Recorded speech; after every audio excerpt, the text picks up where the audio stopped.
Hello, আসসালামু আলাইকুম রহমতুল্লাহি ওয়া বারাকাতুহু। সবাই কেমন আছেন? আশা করি ভালো আছেন। সবার জন্য আমি একটা মাছের রেসিপি নিয়ে হাজির। আশা করি সবাই আমার মাছের রেসিপিটা নিয়ে খুশি হবেন।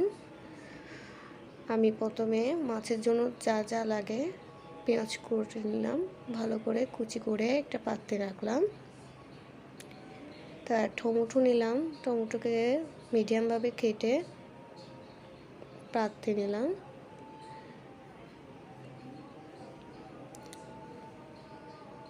তারপর কাঁচামরিচ নিচ্ছি 3টা, আপনারা আপনাদের স্বাদ মতো দিবেন।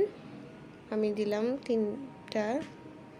তারপর ধনেপাতা নেবেন, ধনেপাতাকে কুচি কুচি করে পাততে নেবেন। পাততে নেওয়ার পর এখন চলে যাবেন মাছের ধাপে। প্রথমে মাছগুলোকে ভালো করে কেটে নেবেন। কেটে নেওয়ার পর এখন 1 চামচ লবণ, আধা চামচ হলুদ গুঁড়া দিয়ে ভালো করে মেখে নেবেন। মেখে নেওয়ার পর 5 মিনিট রেখে দেবেন। আমি ভালো করে মেখে দিচ্ছি যেন চারিদিকে মিশে যায়। মিশে নেওয়ার পর আপনারা 5 মিনিট রেখে দিবেন। আমি 5 মিনিট রেখে মাছগুলোকে পানি দিয়ে ভালোভাবে ধুয়ে নেবেন, যেন ওই মাছের একটা গন্ধ থাকে ওইটা যেন চলে যায়। ভালো করে ধোয়ার পর মাছগুলোকে রেখে দেবেন। এখন রান্নার ধাপে। এখন আমি রান্নাতে চলে যাচ্ছি। চুলায় পায়দানি বসালাম। পায়দানিটা বসার পর তেল দিলাম পরিমাণ মতো।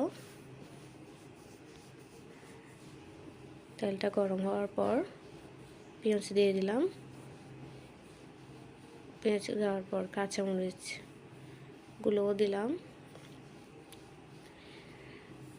কাঁচামরিচ দেওয়ার পর এগুলোকে ভালো করে ভাজতে হবে লাল হওয়ার পর পর্যন্ত। আর হ্যাঁ, মাছের যে রসুন বাটা দিতে হয় যেন মাছের গন্ধটা না আসে, আমি আধা চা চামচ রসুন বাটা দিলাম। দিয়ে ভালো করে নেড়ে ভেজে নিলাম। ভেজে নেওয়ার পর লবণ দিলাম 1 চামচ, আপনারা আপনাদের স্বাদ মতো দেবেন। আমি আমার স্বাদ মতো দিলাম। দেওয়ার পর এগুলোকে ভালো করে ভেজে নিলাম। তারপর পানি দিলাম, পরিমাণ মতো পানি দিয়ে একটু ভেজে নিলাম ভালো করে। আমি তারপর আধা চা চামচ হলুদের গুঁড়া আর 1 চা চামচ লাল মরিচ নিয়ে ভালো করে ভাজলাম। ভাজার পর আর একটু পানি দিব যতক্ষণ না তেলটা ভেসে ওঠে। ভাজার পর পানি দেওয়ার পর আর একটু ভেজে নিলাম। ভেজে দেওয়ার পর যে চাট মতো পরিমাণ মতো করে ভাজবেন।